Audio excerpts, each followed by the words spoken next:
World Monuments is for 2 to 4 players, ages 8 and up, and plays in 45 minutes. The game is played in 3 rounds.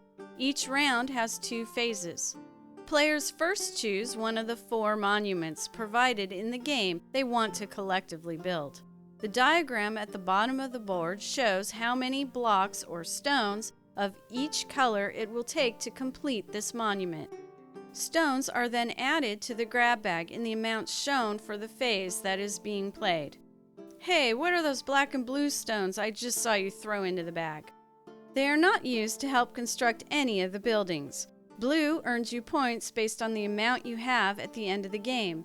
Each black earns you 3 points at the end of the game. Also, the person who has the black stone is first to add a stone to the building and will be the first at the quarry next round. The quarry is then seated with all the stones randomly drawn from the grab bag. Phase 1 of the first round begins with the start player placing the large pawn anywhere on the outer circle of the quarry, taking the stone. If there are 2 stones in one spot, the player chooses one. The stone is placed behind his screen. Everywhere the pawn lands, the player takes a stone.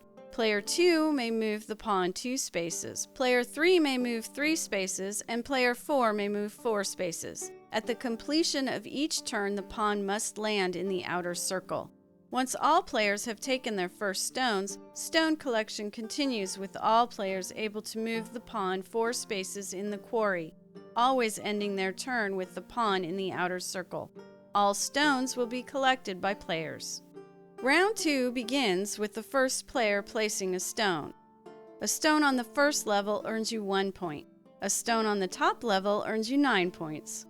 In this example, we are building the Taj Mahal. The foundation of the building is built with purple stones.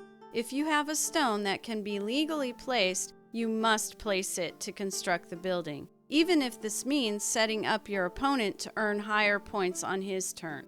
Points are taken immediately on the score track. When a player can no longer place a stone because he has none or has no legal placement, that player passes and lifts his screen to confirm to the other players this is true. Any building stones left are -1 point for each. Blue and black stones are not counted as negative points. All stones are kept, including building stones, for the next building phase, and black and blue stones for end of game scoring. The last player to pass is not penalized for having no playable stones behind his screen. Add the building stones for round 2 to the grab bag. Add 1 black stone so a new start player can be claimed, and add 3 blue stones. At the end of the third building phase, black and blue stones are added to the players' totals on the score track. Highest score wins. World Monuments by Piero Cioni and published by Queen Games.